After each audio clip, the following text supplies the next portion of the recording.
Hello all, இன்றைக்கி பார்த்திங்கன்னா இந்த வீடியோவில் ராகி மாட் வந்து எப்படி நம்ம வீட்டிலேயே செய்யலாங்கிறது தான் பார்க்க போகிறோம். இது வந்து பார்த்திங்கன்னா 1 வயசு மேலே இருக்க குழந்தைங்களுக்கு தாராளமாக கொடுக்கலாம். நம்ம வீட்டில் நம்ம குழந்தைங்களுக்கும் கொடுக்கலாம், நம்மளும் வந்து குடிச்சிக்கலாம். அதுக்கப்புறம் பார்த்திங்கன்னா இது எப்படி செய்கிறதுன்னு வாங்க பார்க்கலாம். அதுக்கு பார்த்திங்கன்னா ராகியை வந்து ஊற வச்சிருங்க நைட்டே ஊற வச்சாலும் சரி, நீங்கள் மார்னிங் ஊற வச்சாலும் சரி. உங்களுக்கு எவ்வளோ அளவு தேவையோ அந்த அளவுக்கு ராகியை வந்து ஊற வச்சுட்டு நல்லா ஒரு 3 to 4 டைம் நல்லா வாஷ் பண்ணி எடுத்துகிட்டு அதில் இருக்கிற தண்ணியை நல்லா வடிச்சிருங்க. நல்லா வடித்ததுக்கப்புறம் ஒரு பவுலில் வந்து ஒரு காட்டன் டவலோ இல்லை காட்டன் கிளாத்தோ போட்டு அதில் வந்து ராகியை போட்டு நல்லா டைட்டாக மூடி வச்சிட்டிங்கன்னா நம்மளுக்கு வந்து ஒரு 2 டேஸ் அப்படியே வச்சிட்டிங்கன்னா உங்களுக்கு நல்லா முளைக்கட்டி வரும். ஒரே நாளில் அந்தளவுக்கு முளைக்கட்டி இருக்காது. ஒரு 2 டேஸாவது கண்டிப்பாக வைக்கணும்.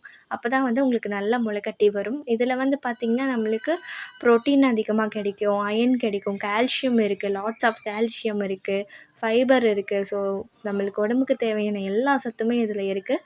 ரொம்ப ரொம்ப ஹெல்த்தியும் கூட. மார்னிங் பிரேக்ஃபாஸ்ட்டாகவும் கூட நீங்கள் இதை எடுத்துக்கலாம், இல்லை பேபிஸ்க்கும் நம்ம கொடுக்கலாம். முளைக்கட்டி எடுத்ததுக்கப்புறம் அதை வந்து நல்லா ஒரு பேனில் போட்டு நல்லா வறுத்து எடுத்துக்கோங்க. நல்லா வறுத்ததுக்கப்புறம் அது தனியாக ஒரு பிளேட்டில் மாற்றிட்டு நல்லா ஆற விட்டுக்கணும். நல்லா ஆறுனதுக்கப்புறம் மிக்சியில் போட்டு நல்லா அரைச்சிக்குங்க. அரைச்சி அதை தனியாக வச்சுட்டு அடுத்தது நான் ஒரு பேனில் வந்து பார்த்திங்கன்னா 2 பாதாமும் ஒரு முந்திரியும் எடுத்திருக்கேன். அதையும் வந்து பார்த்திங்கன்னா நல்லா வந்து ரோஸ்ட் பண்ணி எடுத்து அரைச்சி வச்சுருந்தோம்ல ராகி பவுடர், அதில் போட்டுட்டேன். அடுத்து வந்து பார்த்திங்கன்னா நம்ம இனிப்பு வந்து சேர்க்கணும்ல, ஸோ அதுக்காக நாட்டு சக்கரை வந்து ஆட் பண்ணுறேன். நாட்டு சக்கரை வந்து நான் எந்த அளவுக்கு நம்மளுக்கு ஸ்வீட் தேவையோ அந்த அளவுக்கு ஆட் பண்ணிக்கலாம். அடுத்து வந்து பார்த்திங்கன்னா கொக்கோ பவுடர் வந்து ஒரு 1/2 ஸ்பூன் அந்த மாதிரி நான் ஆட் பண்ணுறேன். இது வந்து அதிகமாக கொக்கோ பவுடர் ஆட் பண்ணிடக்கூடாது. நம்மளுக்கு 1/2 ஸ்பூன் அந்த மாதிரி ஆட் பண்ணால் போதும். மறுபடியும் மிக்சியில் வந்து போட்டுட்டு 3யுமே நல்லா வந்து கிரைண்ட் பண்ணி எடுத்துக்கணும். ரொம்ப ரொம்ப நீங்கள் கிரைண்ட் பண்ணுறது வந்து ரொம்ப நல்லா சாஃப்டாக இருக்கணும், கையில் தொடுற மாதிரி.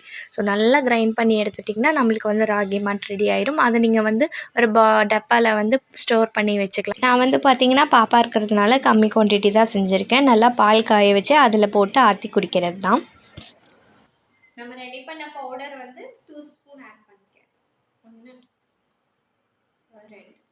இது வந்து பார்த்திங்கன்னா ஒரு 3 to 4 நாள் வரைக்குமே எனக்கு வரும். பாப்பா இருக்கிறதுனால வந்து நிறைய குவான்டிட்டி செய்ய முடியல. ஸோ இதுவே வந்து பார்த்திங்கன்னா நான் ஒரு 2 நாளாக வந்து செஞ்சுக்கிட்டு இருக்கேன். ராகி ஒரு நாள் வந்து கிரைண்ட் பண்ணி வச்சேன். அதுக்கப்புறம் வந்து ஆல்மண்டு, முந்திரி எல்லாமே இன்னொரு நாள் வந்து செஞ்சேன். ஸோ பாப்பா இருக்கிறதுனால கரெக்டாக வந்து நம்ம டக்குன்னு நிறைய குவான்டிட்டி பண்ண முடியாது. அதனால கம்மியாக பண்ணிக்கலாம்னு சொல்லிட்டு இப்போதைக்கு நான் ஒரு 4 நாளைக்கு வர மாதிரி தான் பண்ணியிருக்கேன். ஸோ இது பாலில் போட்டு குடித்தா ரொம்ப ரொம்ப டேஸ்ட்டாக இருக்கும், ரொம்ப ரொம்ப ஹெல்த்தி.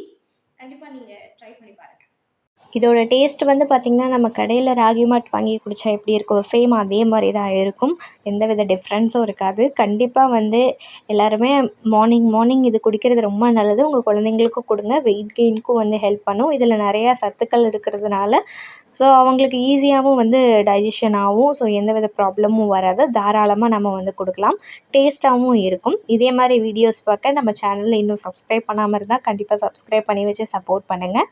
வேறு ஏதாச்சும் வீடியோ வேணுனாலும் சொல்லுங்கள்.